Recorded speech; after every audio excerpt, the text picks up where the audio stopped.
Hi, everyone, and welcome back to another episode of Behind the Post. Our next guest is one of the many talented digital marketing specialists at AlixPartners.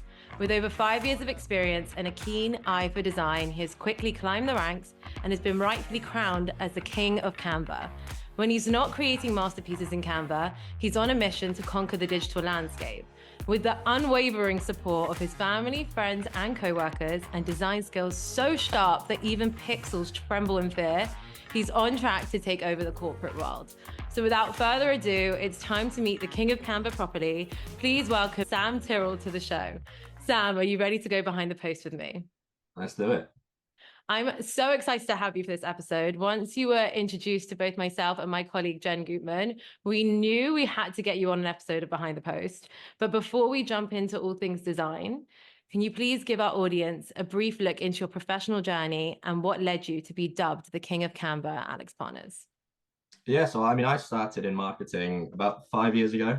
I worked for a small local tech company, manufacturing, very, very small marketing team, basically me, and that was about it. So sort of spent 3 years trying to teach myself what marketing was and how to do it. Very fortunate to sort of stumble upon a role at AlixPartners and join the incredible digital marketing team here. Since then, I've been doing a bit of this, that, and everything. Really, we do so many cool things. Canva was one of them, and I sort of slipped into the role of Canva expert at the company quite quickly. And yeah, my big boss, Barney O'Kelly, he kindly gave me the title of King of Canva after doing one good thing for him, and it's kind of stuck, and we've run with it. So here we are today. Amazing. So I'm so excited to get into everything design, but let's start by understanding like the context of how design works at your company. So how does it work at AlixPartners? How many people are on the team? Who is responsible for what? Yes, I mean design is quite a cool thing. Anyway, we've got a relatively fluid structure at AlixPartners.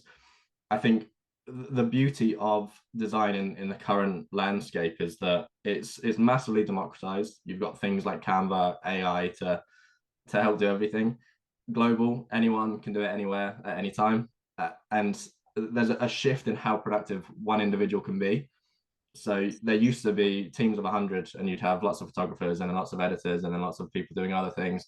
Now you've got one person with a keen eye for design and a laptop, and they can do everything. So the structure currently of the business, we've got sort of lots of different people doing different things. It depends how you look at design, but we've got the brand manager, incredibly talented guy, Josh Miller. What he doesn't know about design, not worth knowing. Incredible. He does lots of the real big picture things, drives a lot of the brand enhancements and constantly working on doing bigger and better things. Then it sort of drops down into the wider marketing team. So all of us can do a bit of design. Me more so than others. Hence the King of Canva role. And so I do a lot of the sort of day-to-day design, the small pieces. And then we've got a dedicated design team who work, being a business consultancy, they work on a lot of the pitch decks and a lot of the reports and articles and other things. So yeah, design is quite widespread. There's lots of people doing lots of different things, very fluid, as I say. And yeah, that's sort of how we're broken down and how we get things done. Okay, so then how does the process work when it comes to creating content on Canva? So let's start with branding because it's a bit of an open-ended question. So how do you make sure Yeah. everything stays in line with brand guidelines and design quality? So I mean, Canva's wonderful. I've got no real background experience in design, right? I'll start off by saying that I've become an expert at Canva, but I'm by no means an expert in design. Canva is a wonderful suite because it gives you the opportunity to input your own brand kit. So we have, the way that we build it is that we've got about 50 people, 50 seats within our team.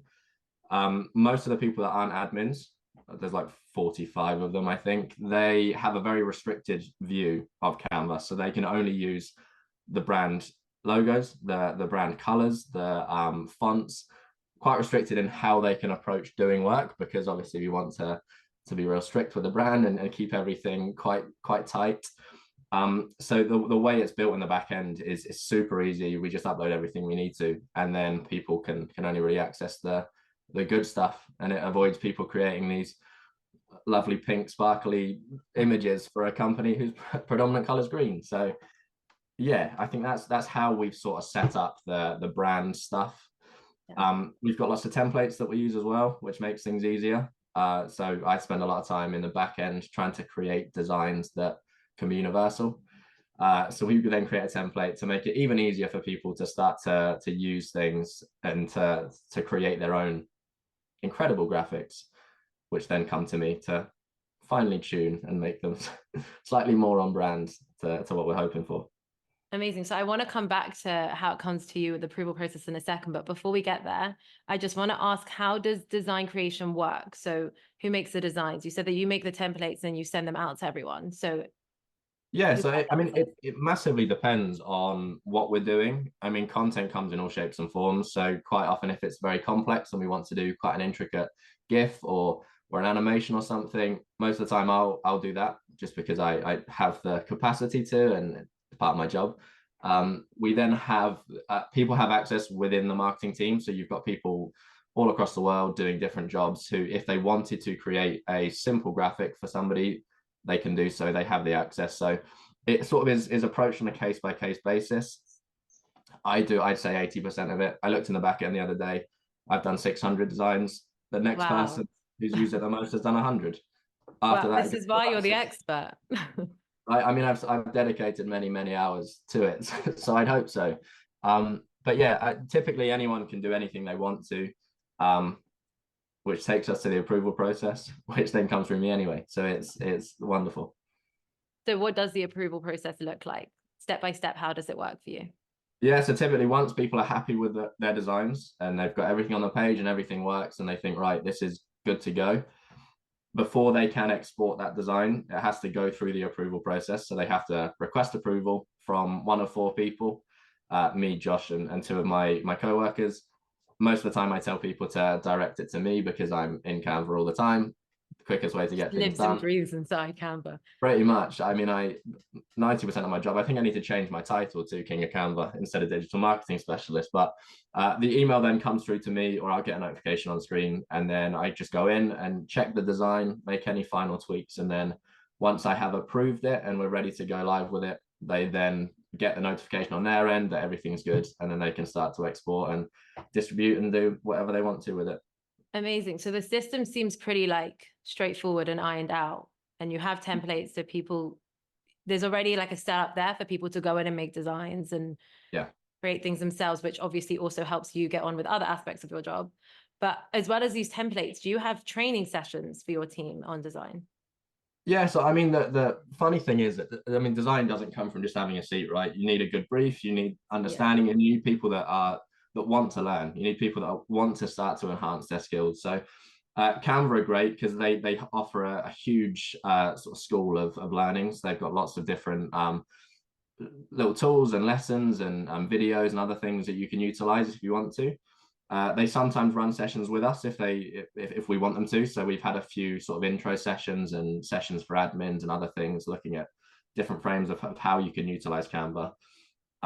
A big thing is I do lots of one-on-ones with people. If anyone wants to learn things, if they want to understand how to use Canva in the best way possible for the business and what we do, I can put the time in and we can go through and I can give them some of my tips and tricks and ways to appropriately cut corners, we'll say, and just get things done to the best of their ability. We've got big plans for the future. Josh is working on a big enhancement of the company brand. With that is going to come lots of cool new assets and a slightly different process. So in the near future, I'm going to be taking it back to its foundations, stripping it back completely, and then rebuilding and doing lots of more cool things. Hopefully, I can do a bit of a global tour, see all the offices around the world. That's my business case for it, and start to workshop it and try to get more people wanting to do more of it because that's the kicker. You need people to want to learn how to design Yeah. instead of just telling them you have to do it yourself. There you go. Here's the platform. You want people that are eager and curious, and I mean that's how I got to where I am. So hopefully Yeah. we can have a few more people start to fall into line. Yeah, I think it's also twofold. Like you want people that want to learn how to do design, but also you need to give people the support so they feel confident to do the design because it's Yeah. not for everyone. And some people can find it a bit frustrating and it can be a bit difficult. But once they have the training and support and they have all these tips and tricks that you're telling them, it will help them create Absolutely. design? I mean, Canva is wonderful in that it's sold as a design suite for anyone with any Yeah. experience. Regardless of your ability, you can do basic design. So by giving people that platform, as you say, we sort of start to encourage people to be curious. And as long as people don't come for my crown as the king of Canva, I'm happy. I like the curiosity to a point. As long as you stay on the throne, then That's the thing. the Once that next person That's starts okay. coming close to 600, I've got to get my design close to 1,000 just to keep the gap. So I know AlixPartners is really big on personal branding and employee advocacy. And I know that you're also in charge of social media at AlixPartners, along with your manager. So how does design creation differ for corporate social versus when employees are creating content for their personal networks? Yeah, I mean, social media is a cool place anyway, right? It's constantly changing. The landscape is just never the same. We've shifted recently. So our approach is we're focused very much on people for the corporate channel. So a lot of what you'll see from AlixPartners is incredible things that our colleagues are doing and cool stories about their lives and their experiences. We sort of have that alongside some of the key signature pieces. So every year we do the disruption index. Really cool, lots of really cool graphics and stuff you can do around that. So corporate channel is relatively easy because if it fits within those parameters, great. We know how to do it. We're good. Outside of that, lots of people are doing really cool things all the time that it isn't quite newsworthy.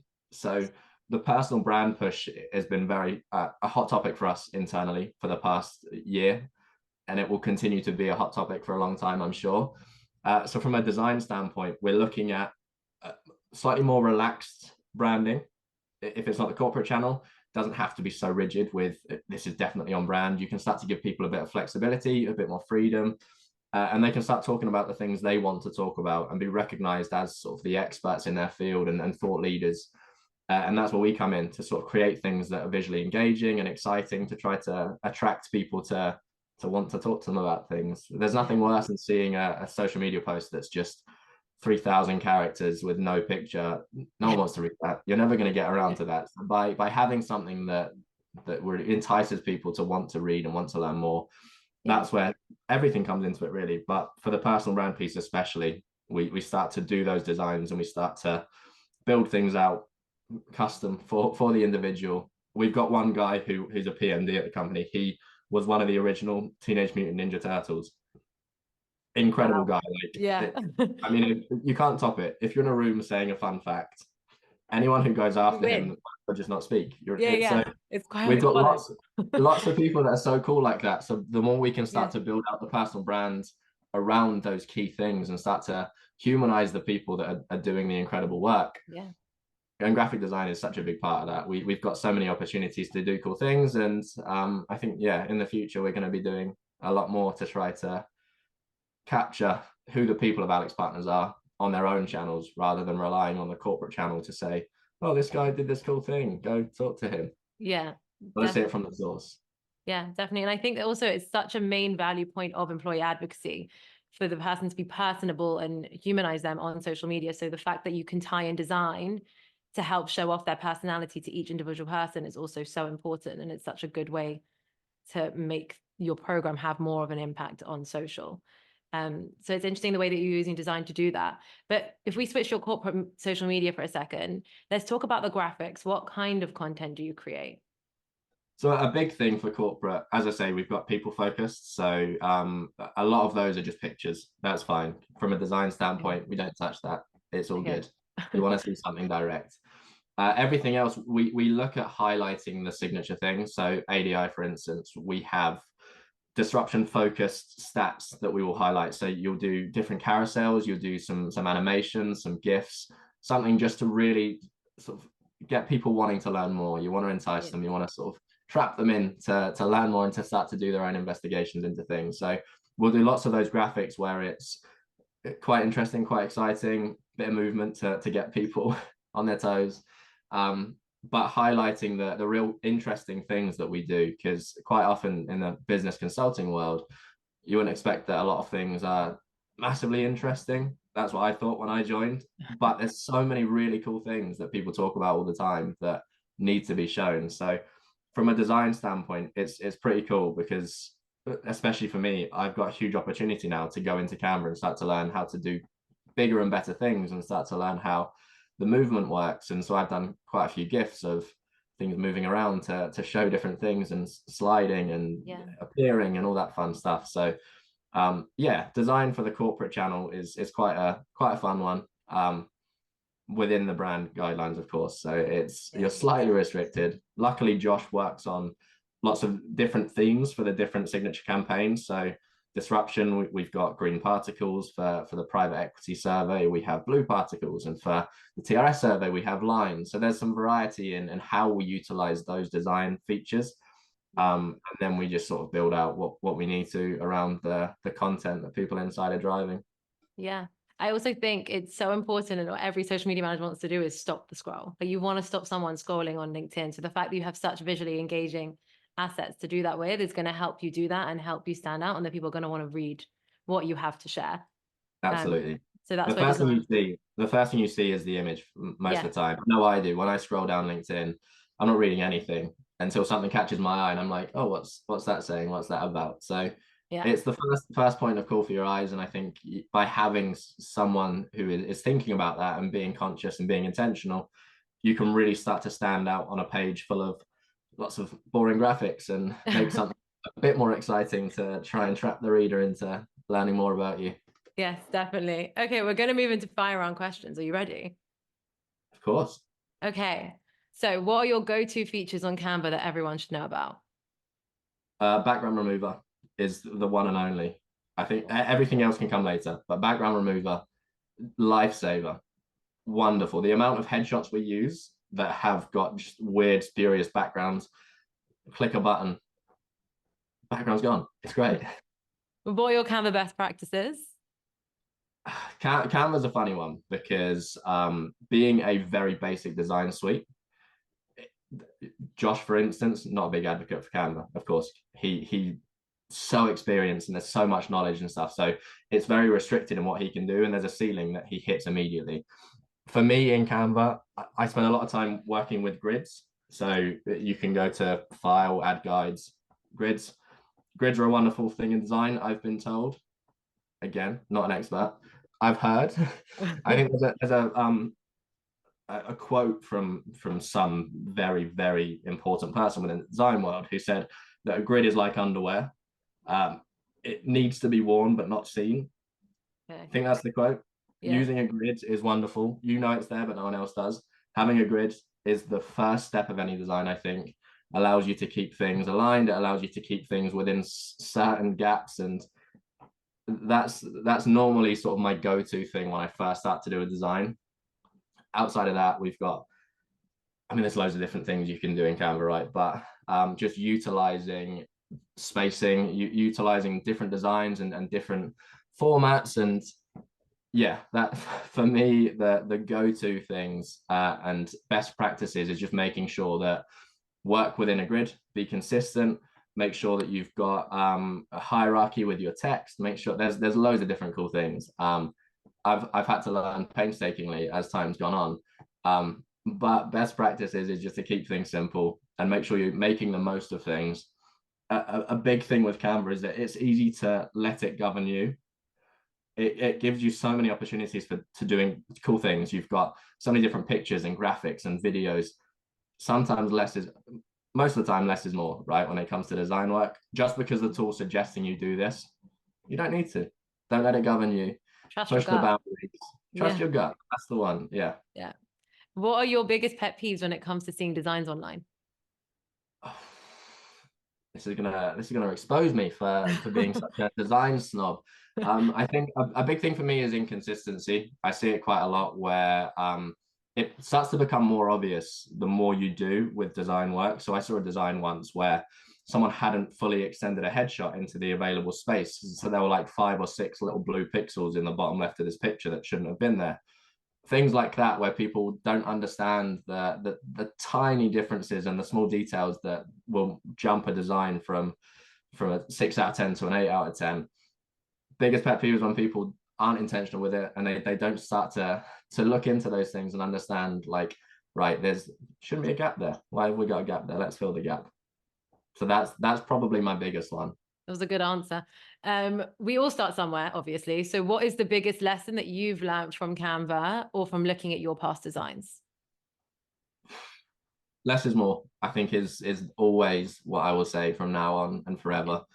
The first few designs I ever did, I was terrified of space. I couldn't have an empty space on the page.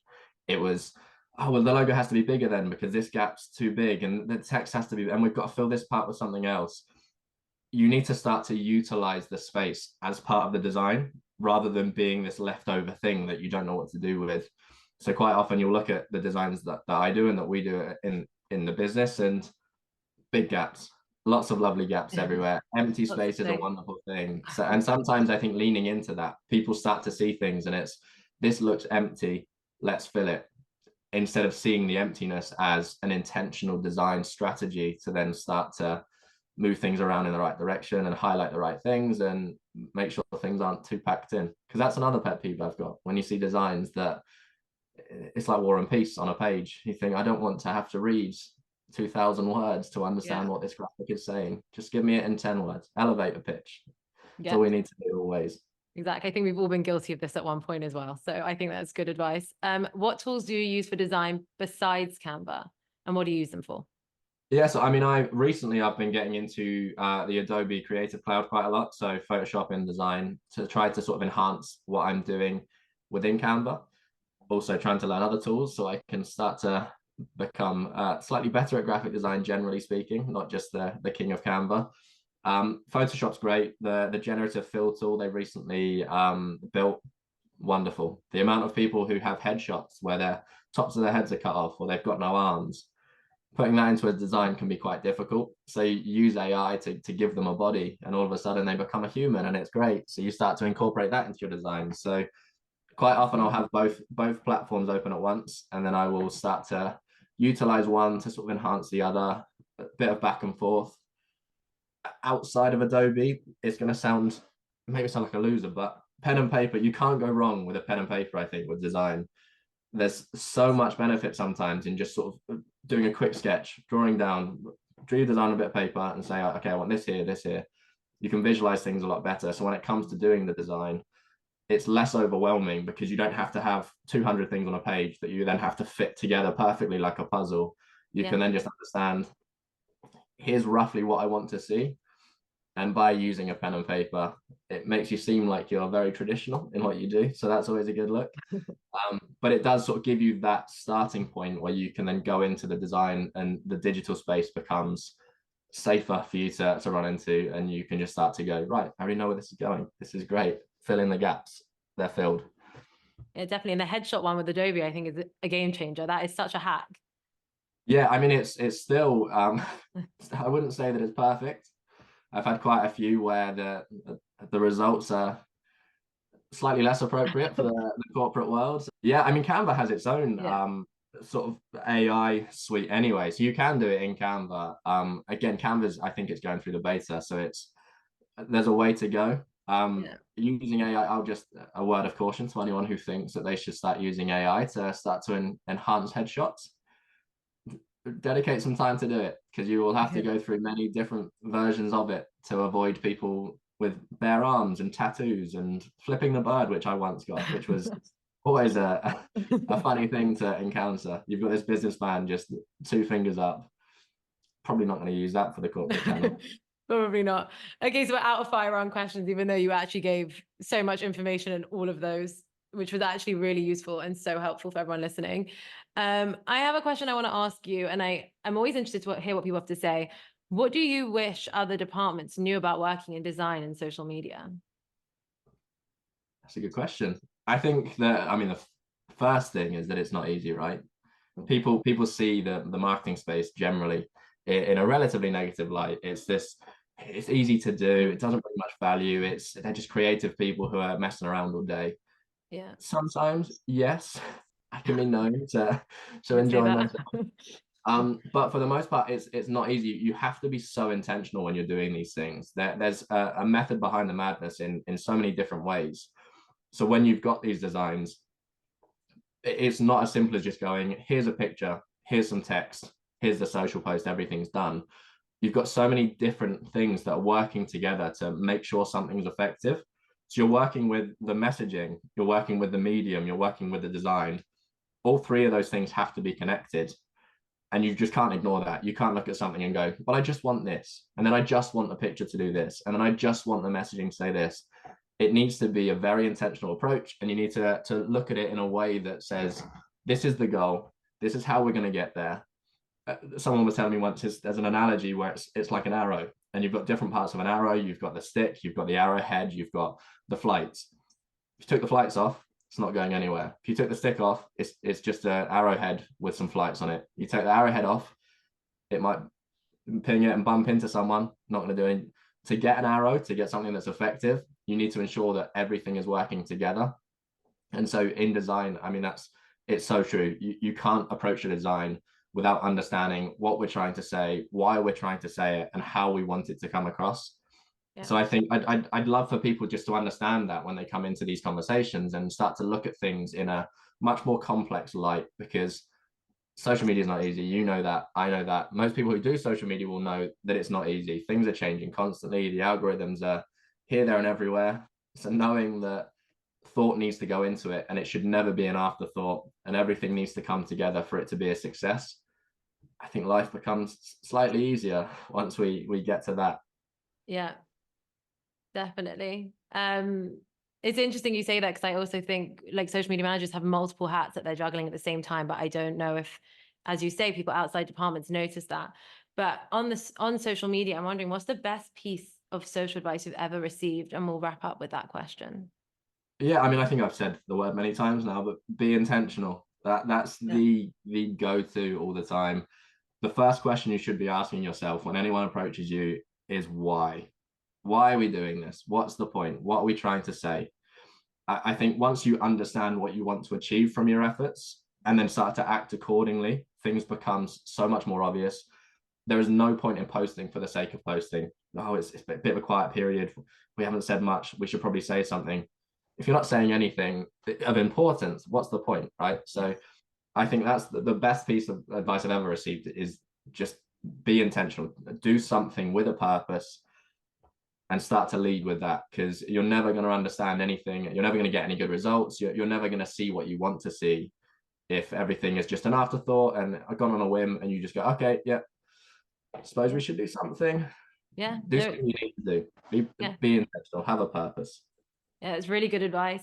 Without a doubt, clearly the title of the King of Canva is so deserving. If anyone needs any help, wants tips, tricks, feel free to connect with Sam on LinkedIn, and I'm sure he'll be more than happy to help you with anything Canva.